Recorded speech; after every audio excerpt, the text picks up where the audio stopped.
우리 당 제1차 대회가 열린 때로부터 70여 년의 세월이 흘러갔습니다. 역경과 슬픔도 있었고 환희와 기쁨도 많았던 그 나날들에 우리 인민은 과연 무엇을 보았고 이 땅에서는 어떤 변화들이 일어났는지.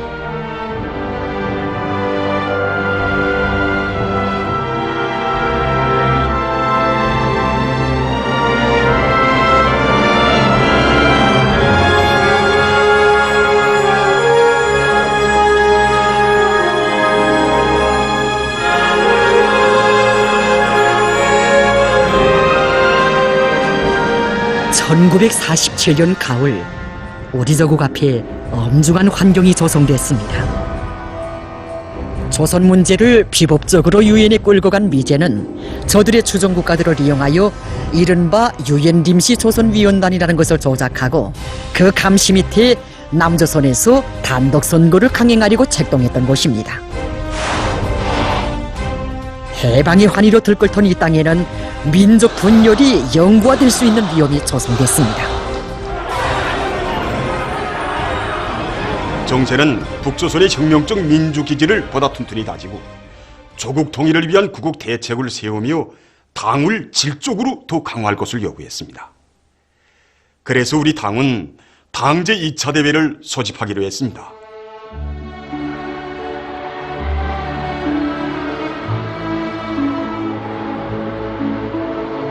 당대회를 앞두고 위대한 수령님께서는 여러 지방의 당 조직들에 대한 현지 지도의 길에 오르시었습니다. 1948년 1월 12일 대서안의 맵잔 추위가 기승을 부리던 그날, 북방의 산간벽천인 당시의 강계군 시중면 안찬동 신말부락의 한 농가에서는 뜻깊은 시간이 흐르고 있었습니다. 어버이 수령님께서 이곳 당세포 사업을 지도해주고 계셨던 것입니다. 따뜻한 아랫목은 굳이 사양하시고 운목에 자리를 잡으시고 세포 문건에 틀린 글자까지 한자 한자 고쳐주셨습니다. 밖에서는 사나운 눈보라가 기승을 부려도 방 안에서는 한 가정의 분위기를 방불케 하는 따뜻한 정이 흘렀습니다. 이날 어버이 수령님께서는 세포 사업에서 나타나고 있는 편향도 바로잡아 주셨습니다. 수령님께서는 월 사업 계획에는 장작을 수천 단 해서 팔겠다고 반영되어 있는데 우리가 오면서 보니 장작을 해놓은 것을 벌써 없었다고, 1월 말까지는 이제 20일밖에 남지 않았는데 이렇게 늦잡아서야 어떻게 계획을 수행하겠는가 하셨습니다. 그러시면서 이런 깊은 산골에서 장작을 해서 팔면 농민들이 수입도 누리고 또 노동자 사무원들이 화목 문제도 해결할 수 있겠는데 이렇게 좋은 일을 계획에 반영만 하지 말고 꼭 집행해야 한다고 일깨워 주셨습니다. 어려운 때일수록 인민들 속으로 들어가는 것을 철칙으로 삼으신 우리 수령님의 혁명관이 나온 일화였습니다. 이렇게 시작된 현지 지도는 평안남도와 함경남도의 당 조직들로 이어졌습니다.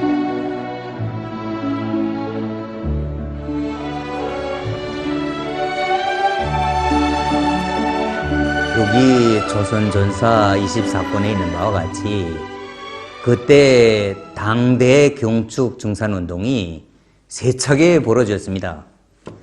당대를 노력적 성과로 맞이할 때에 대한 위대한 수령님이 호소에 따라 일어난 운동이었습니다. 공장 기업소들에서 결의 모임을 가지고 1·4분기 계획을 기한 전에 넘쳐 수행할 때 대해서 결의에 나섰습니다. 뒤따라 철도와 광산, 농촌과 어촌, 그 어디에서나 당대의 경축 증산운동이 세차게 벌어졌습니다.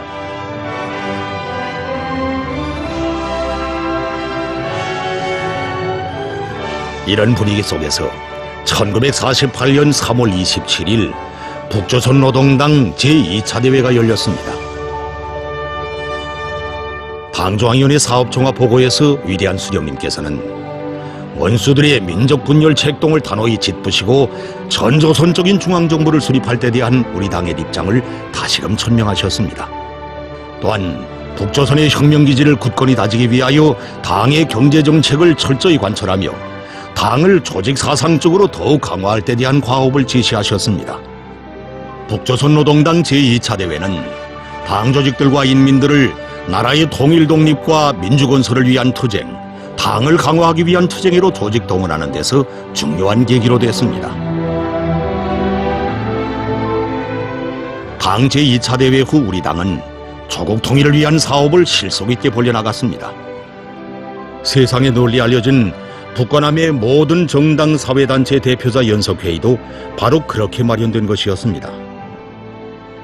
민족 분열을 방지하고 통일적인 중앙정부 수립으로 나라의 통일을 이룩하자.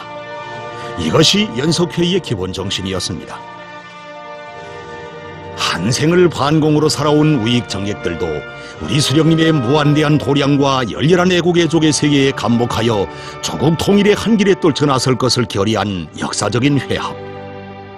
온 민족의 심장이 하나로 합쳐지고 온 강토가 통일 열기로 끌어번졌습니다.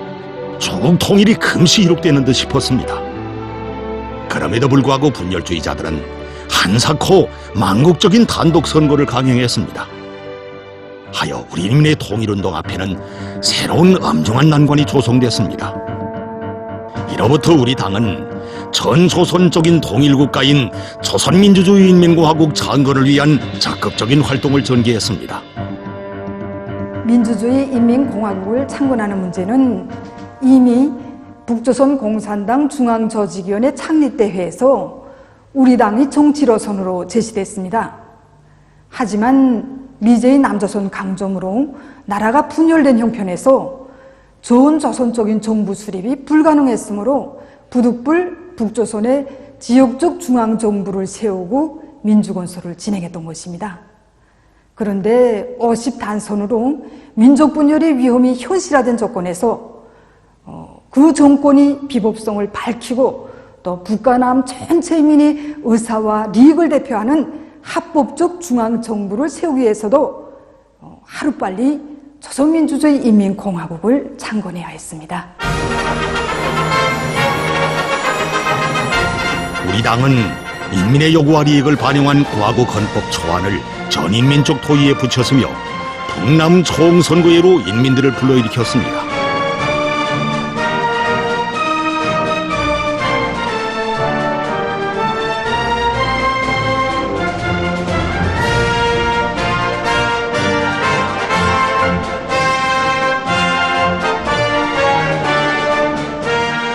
여기에 이런 숫자가 있습니다.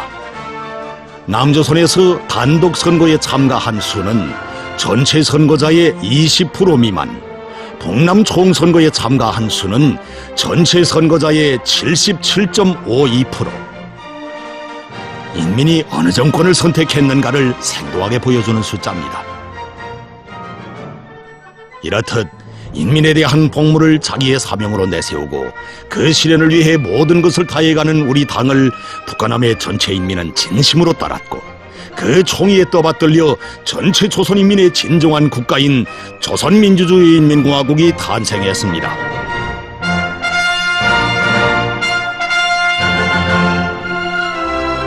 이것은 1949년 6월에 북조선 노동당과 남조선 노동당이 합당한 데 대한 자료입니다. 네, 그것은 우리 당 역사에서 이제 두 번째로 되는 합당이었습니다. 이 첫 번째 합당은 1946년 8월에 우리 당에 창건된 이듬해 여름에 있었습니다. 그때 이제 북조선에는 근로인민 대중의 정당으로서 공산당, 신민당이 있었습니다. 이 당 대열의 구성도 같고 내세운 투쟁 강령도 동일한 이 두 개의 당을 그대로 둔다면 궁극에는 이제 근로인민 대중의 분열을 가져올 수 있었습니다. 그래서 우리 당은 대담하게 이 신민당과 합당을 해서 북조선 노동당을 창립하게 되었습니다. 이 두 번째 합당은 이제 1949년 6월에 있었습니다. 그때 이제 적들의 탄압을 피해서 남선 노동당의 지도부 성원들 대부분이 이제 북조선에 들어와 있었습니다. 이런 형편에서 남선 노동운동에 대한 용도를 실현하기 위해서 북과 남의 당을 합쳐서 유일한 조선노동당을 내오게 되었습니다. 이렇게 놓고 보면 우리 당 역사에서 있은 두 차례 합당은 다 우리 당이 근로인민의 운영을 책임지고 그들의 투쟁을 이끌고 나가야 할 령도적 정치 조직으로서의 자기의 사명을 훌륭히 수행하기 위해서였습니다.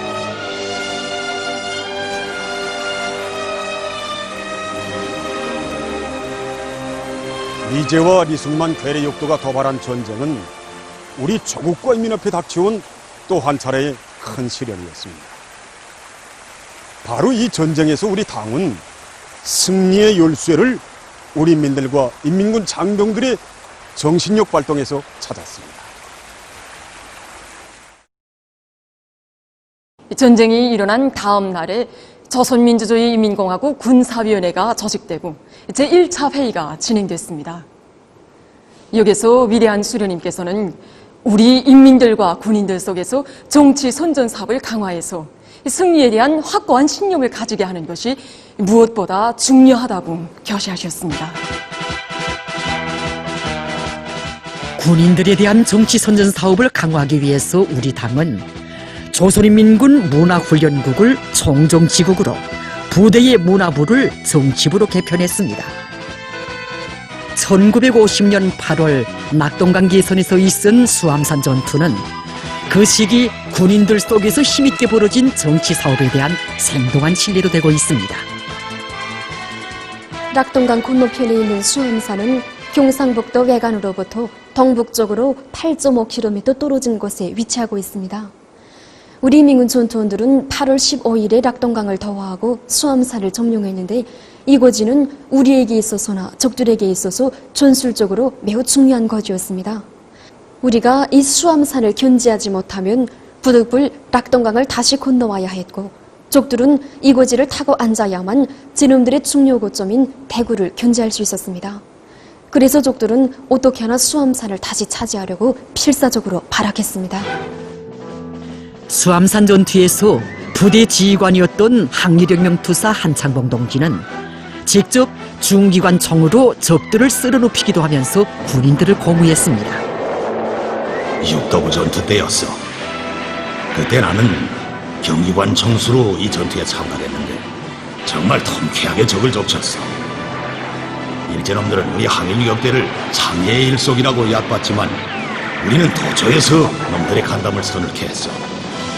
무엇이 이런 힘을 낳게 했는가? 그것은 영명하신 김일성 장군님의 전략 전술과 기어이 일제를 쳐부시고 조국을 찾겠다는 불거리 투쟁 정신이었어.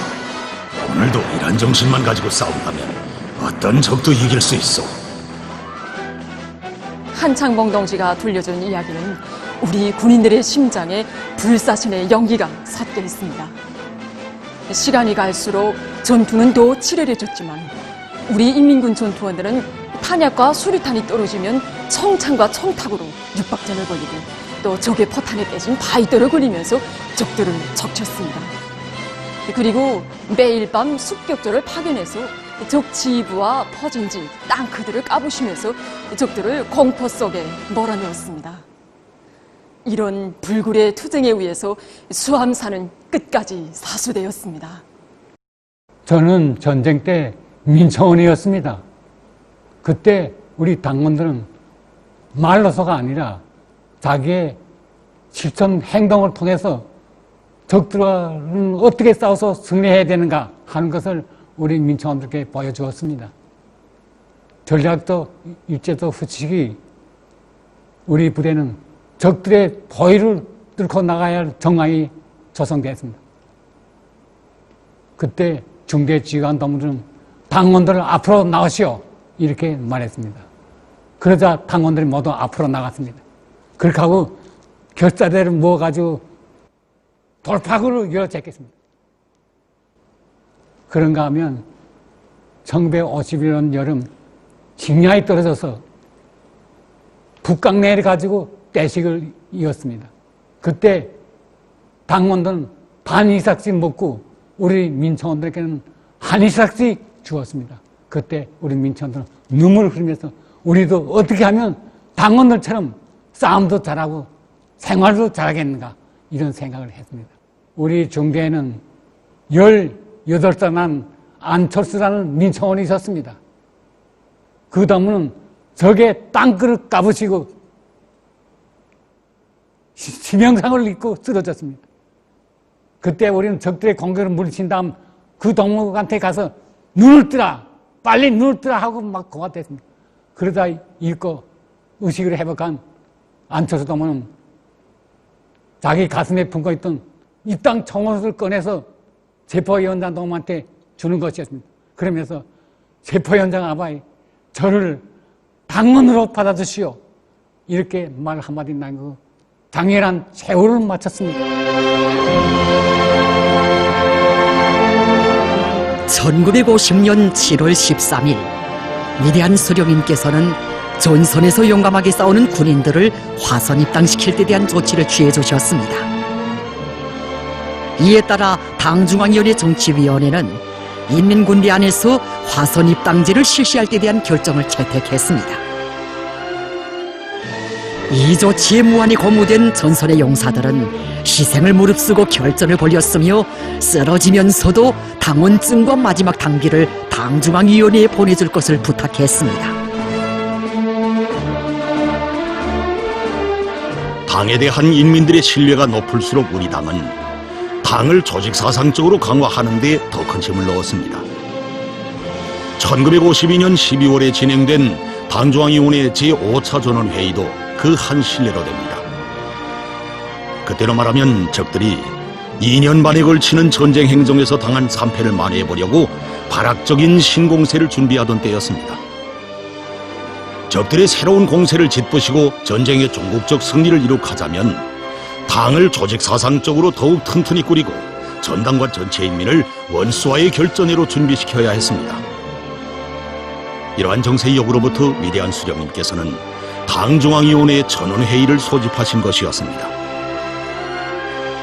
전원회의에서 수령님께서는 일부 당성이 부족한 현상들, 특히 당 안에서 나타나고 있는 종파적 책동과 수법을 날카롭게 폭로 비판하시면서 종파분자들을 그냥 내버려 둔다면 적의 정탐배로 되고 만다는 데 대하여 엄하게 지적하셨습니다. 전원회의가 있은 후 우리 당은 전원회의 문원 토의 사업을 전당적으로 조직하여 당을 강화하기 위한 사업을 당원 대중 자신의 사업으로 되게 했습니다.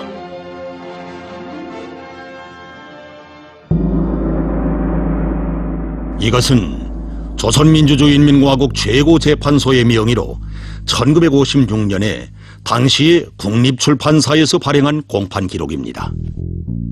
미제국주의 고용간첩 박헌용 리승엽 도당의 조선민주주의인민공화국 정권전복 음모와 간첩사건 공판 문헌.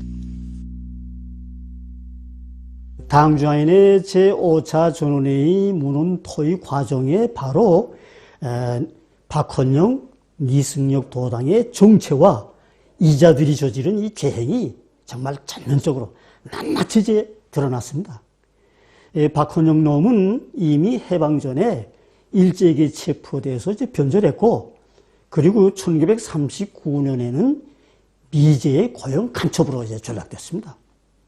그리고 이 박헌용 놈은 해방이 되자 음모적 방법으로 남조선 공산당의 주도적 지위를 차지하고 당 조직들의 활동과 노동운동 이 자료들을 개통적으로 미제에게 넘겨줬습니다. 그리고 1940년 9월에는 미제로부터 지령을 받고 10월 달에 우리 북방비에 기어 들어와서 바로 이 간첩 종파 책동을 계속 감행했습니다. 그리고 1948년 8월에는 리승엽 이놈을 이제 북방비에 끌어들였습니다. 이에 대하여 박헌용 놈은 공판에서 이렇게 진술했습니다. 리승엽이를 북조선으로 소환한 것은 간첩 활동을 같이 하기 위해서인가? 예, 그렇습니다. 나의 요청에 의하여 하진은 리승엽이를 평양에 파송하면서 공화국 정부 수립과 관련하여 금후는 간첩 활동을 직접 하지 말고 리승엽에게 맡기고 당신은 당과 정부의 중요 직위에 잠입해서 리승엽을 비롯한 간섭들의 활동을 비호 보장해주라고 지시했습니다. 리승엽이란 놈은 1949년 9월에 이 당 지도 검열을 한답시고 38도선 일대를 돌아치면서 우리 군대의 병력수와 주둔 위치, 이 경비 상태에 대해서 속속들이 염탐해가지고 적들에게 알려줌으로써 적들이 그것을 전쟁 도발에 이용할 수 있도록 이렇게 했습니다. 이 박헌용, 리승엽 도당은 특히 조국해방 전쟁의 어려운 시기에 이 반당, 반혁명적 책동을 더욱 악랄하게 감행했습니다. 그래서 이자들은 이 당과 국가의 수많은 비밀들을 적들에게 넘겨주었고, 또 특히 미제의 신공세에 배합해서 감히 우리 당과 국가를 전복하려는 이런 무장 폭동 음모까지 꾸미는 천추에 용납 못할 재행을 저질렀습니다. 이렇게 간첩일당은 뒷골방에서 폭동 지휘부라는 것을 조직하고 4천여 명이나 되는 무장 인원을 평양 부근에 끌어다 놓았으며 새 정부와 새 당을 조작할 음모까지 꾸몄습니다. 1952년 8월에 있은 우리의 최고사령부에 대한 대규모적인 폭격도, 그리고 최고사령부가 가는 곳마다 적기가 날아들어 폭격을 가한 것도 다 이자들의 책동에 의한 것이었습니다.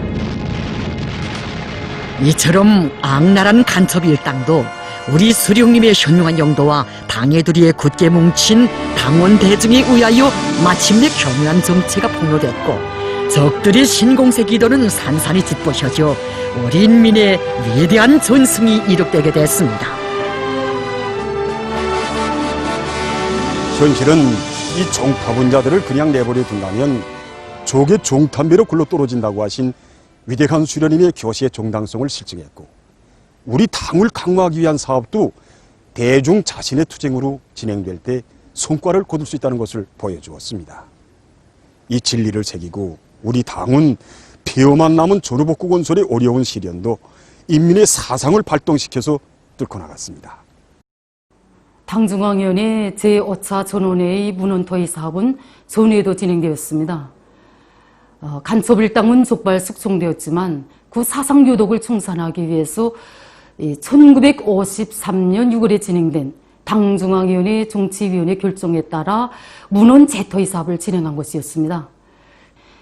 정말 전후복구 건설 때 해야 할 일이 많은 속에서도 우리 당은 학습 열풍을 세차게 일으켰습니다. 항일 무장 투쟁 시기 적들과의 대결전을 앞두고 집중적인 군정학습으로 유격대원들을 준비시킨 것처럼 전후복구 건설의 방대한 과업 실행에 앞서 전당적인 학습 열풍으로 당원 대중을 무장시킨 우리 당이었습니다. 그 시료는 벽돌 한 장 성한 것 없는 잿더미 위에서 전체 당원들과 인민들이 당해두리에 굳게 뭉쳐 복구 건설에서도 조선 사람의 본때를 보여준 데서 그대로 발휘됐고, 그 비상한 투쟁 열풍 속에서 1956년 4월에는 조선노동당 제3차 대회를 맞이하게 됐습니다. 돌이켜보면 당 제2차 대회가 있은 때로부터 당 제3차 대회까지의 8년간은 우리 당과 혁명 앞에 준엄한 역경이 연이어 막아나선 엄혹한 시련의 시기였습니다. 그러나 시련과 난관이 막아설수록 우리 당은 오직 인민을 믿고 그들의 사상을 발동하여 역경을 순경으로 승리에서 더 큰 승리만을 이룩해왔으니, 그것은 곧 우리 당의 혁명 방식의 승리이기도 했습니다.